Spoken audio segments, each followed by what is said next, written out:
महाराष्ट्र में हो गया खेला, शिंदे और पवार की सीक्रेट मीटिंग, चुनावों से पहले एमवीए में दरार, राहुल गांधी को जबरदस्त झटका।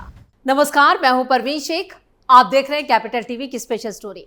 क्या अजीत पवार की एनसीपी में टूट होने वाली है?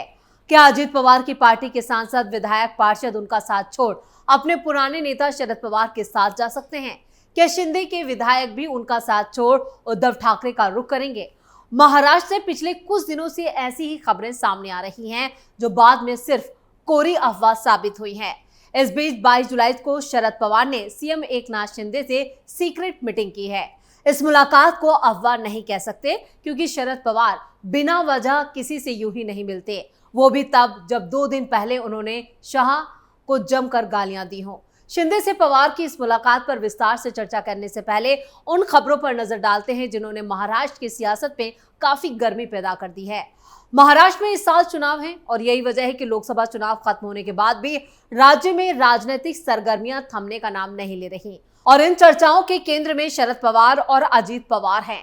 पहले इन खबरों पर एक नजर डालते हैं जिन्होंने सियासी हलकों में कोहराम मचा रखा है। पहली खबर यह है कि 16 जुलाई 2024 को छगन भुजबल शरद पवार से मिलने जाते हैं। मीडिया में उन्होंने बयान दिया कि आरक्षण को लेकर मराठा और ओबीसी जातियों के बीच काफी तनाव पैदा हो गया है। इसी सिलसिले में वो सीनियर पवार से मिलने पहुंचे थे।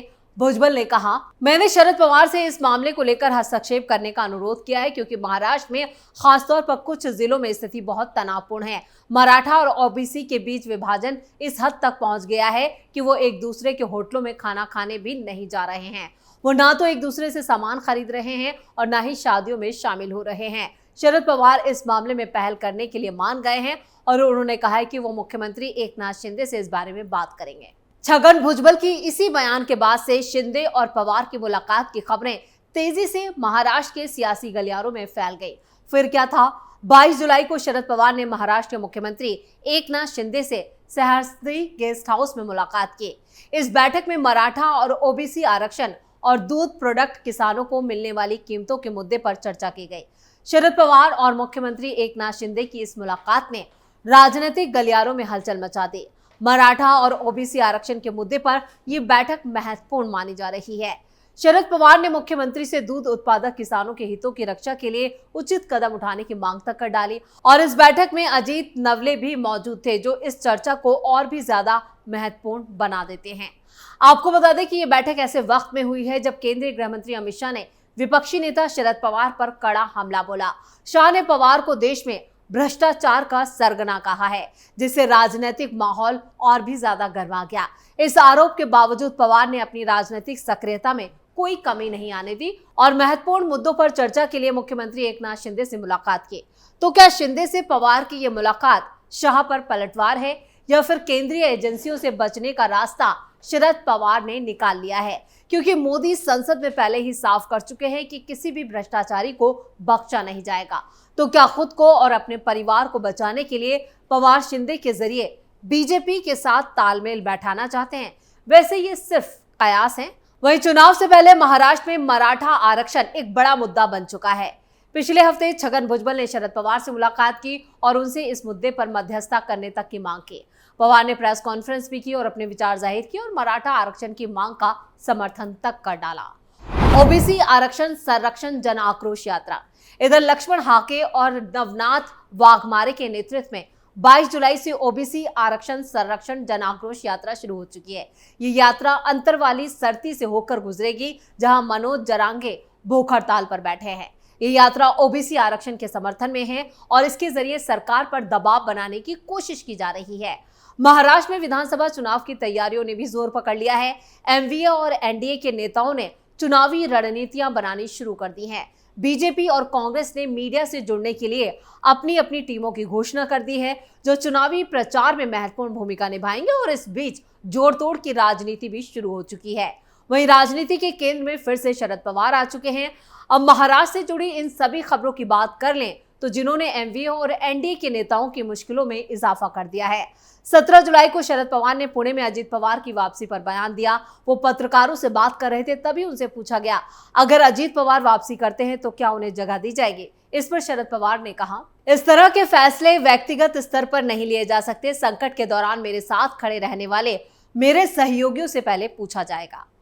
इधर 18 जुलाई को द हिंदू अखबार में एक खबर छपी कि पिंपरी चिंचवाड़ से अजीत पवार की एनसीपी के 20 नेता और पदाधिकारियों ने पार्टी छोड़ दी और वो शरद पवार की पार्टी में शामिल हो गए।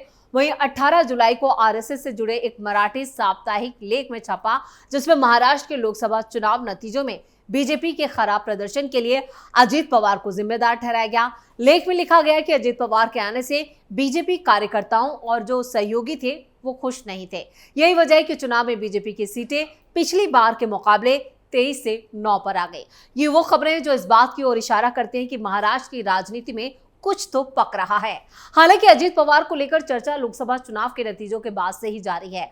बीजेपी को उम्मीद थी कि शिवसेना और एनसीपी के गठजोड़ की वजह से एनडीए को अच्छी बढ़त मिलेगी।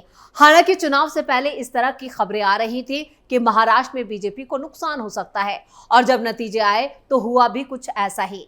बीजेपी को सिर्फ 9 सीटें मिली, एकनाथ शिंदे की शिवसेना को 7 और अजीत पवार की एनसीपी को सिर्फ 1 सीट नसीब हुई। चुनाव 4 सीटों पर लड़ा गया था। यहाँ 2 बातों पर गौर करने की जरूरत है।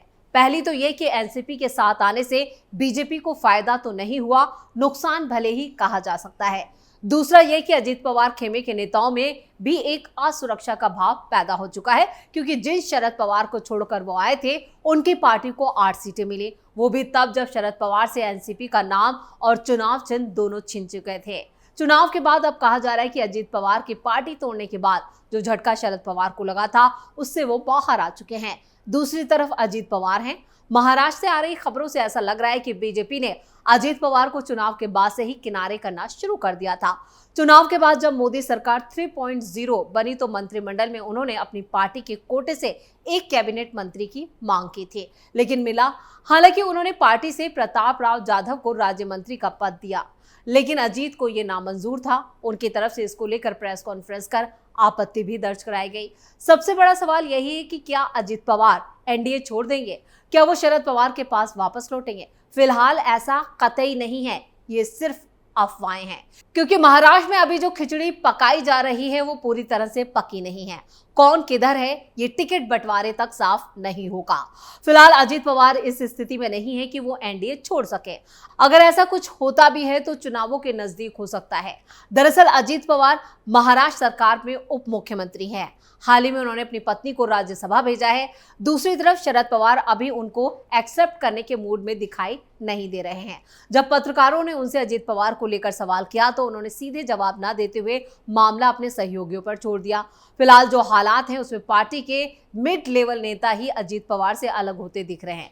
इसके बाद अगर हालात बनते हैं तो ऐसा हो सकता है कि विधायक और बड़े नेता शरद पवार के खेमे में जाएं, लेकिन उठापटक तेज हो चुकी है। एनसीपी विधायक लगातार शरद पवार के साथ आने की मांग कर रहे हैं, इसलिए विधानसभा से पहले अजीत पवार और शरद पवार एक साथ आने की चर्चा महाराष्ट्र में तेज हो चुकी है। पहले जुन्नार विधायक अतुल बेनके और अब पिंपरी विधायक अन्ना बांसोड़े ने ऐसा ही सुझाव दिया। 2 दिनों में अजीत पवार के घर से सबसे वफादार विधायकों ने घर वापसी को लेकर बयान दिया है। अजीत पवार की पार्टी के पिंपरी चिंचवाड़ शहर अध्यक्ष अजीत गवन के साथ 20 एनसीपी नगर सेवकों के शरद पवार की पार्टी में शामिल होने के बाद अब अजीत दादा के वफादार समर्थक भी साहब से मिलने लगे हैं। जुन्नर विधायक अतुल बेनके ने शनिवार को सांसद अमोल कोहलेन के घर पर शरद पवार से मुलाकात की और इसके बाद उन्होंने चाचा और भतीजे के एक साथ आने की भविष्यवाणी कर दी, जिससे चर्चाएं जो थी वो और तेज हो गई। उन्होंने कहा कि विधानसभा चुनाव में अभी 1.5 से 2 महीने का वक्त बचा है, तब तक कुछ भी हो सकता है। हालांकि इसके बाद अजीत पवार ने अतुल बेनके के साथ एक प्रेस कॉन्फ्रेंस की और ये भी दिखाने की कोशिश की कि वो उनके साथ हैं। महाराष्ट्र में सियासी खिचड़ी कब तक पककर तैयार होती है ये चुनाव की तारीखों के ऐलान के बाद ही साफ हो जाएगा और उससे पहले पार्टियों में टिकट बंटवारे को भी देखा जाएगा। लेकिन उससे पहले महायुति यानी एनडीए ने भी विधानसभा चुनाव में एमवीयू को सबक सिखाने का मन बना लिया है, क्योंकि बीजेपी की तरफ से जो तैयारी की जा रही है उस कमान को खुद अमित शाह ने अपने हाथ में ले लिया है। ऐसे में साफ है कि महाराष्ट्र में अब जो भी होगा वो बहुत बड़ा खेला होने वाला है। अब देखना ये होगा कि क्या वाकई अजीत पवार पलटी मारते हैं या फिर यहाँ पर जो शरद पवार हैं वही बीजेपी या एनडीए के साथ शामिल होते हैं, क्योंकि अब की जो महाराष्ट्र की राजनीति है उसके केंद्र में फिलहाल शरद पवार ही नजर आ रहे हैं। तो स्पेशल स्टोरी में इतना ही। वीडियो कैसा लगा कमेंट करके अपनी राय जरूर दें। वीडियो को लाइक करें, शेयर करें और कैपिटल टीवी को सब्सक्राइब जरूर करें। नमस्कार।